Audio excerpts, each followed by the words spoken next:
హైదరాబాద్లో మాజీ మంత్రి హరీష్ రావుని అక్రమంగా అరెస్టు చేయడాన్ని నిరసిస్తూ మహబూబాబాద్లో బీఆర్ఎస్ పార్టీ ఆధ్వర్యంలో ధర్నా నిర్వహించారు.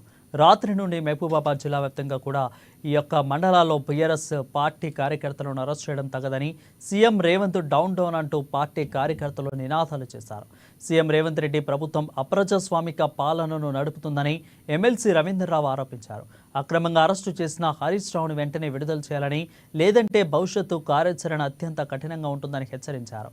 ఇక ఈ ధర్నా కార్యక్రమంలో పార్టీ కార్యకర్తలు, ప్రజాప్రతినిధులు పాల్గొన్నారు.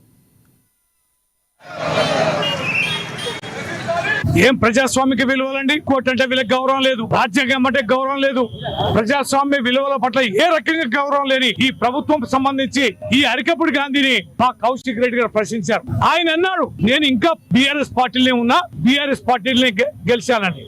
అయితే నువ్వు రా, తెలంగాణ భవన్కి రా, ప్రెస్ మీట్ పెడదాం, నీ ఇంటికి వస్తా, మహిళలతో మంగళహారతులతో నేను తీసుకొస్తా. ఎందుకంటే నువ్వు కాంగ్రెస్ లో చేరానని ప్రకటించావు కనుక, ఇప్పుడు చేరలేదని ప్రకటించావు కనుక నువ్వు బీఆర్ఎస్ పార్టీ అయితే తెలంగాణ భవన్ రా అని చెప్పని అంటాడు. అంటే టైం పెడితే ఆ టైంలో ఆయన ఇంట్లో కౌశిక్ రెడ్డి గారిని పోలీసు నిర్బంధం చేసి అవసరం చేసి, గాంధీ గారిని మాత్రం ఏసీపీలు, డీసీపీలు, సిఐలు పెద్ద ఎత్తున సెక్యూరిటీ ఇచ్చి వందలాది మందిని కౌశిక్ రెడ్డి గారి ఇంటి పైన దాడికి పంపడం జరిగింది, విధ్వంసం చేయడం జరిగింది.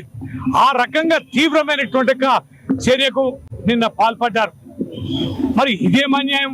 వాళ్ళ మీద కేసులు పెట్టారు, అరెస్టులు చేయరు, ఇదేం అన్యాయం అని అడుగుతేందుకు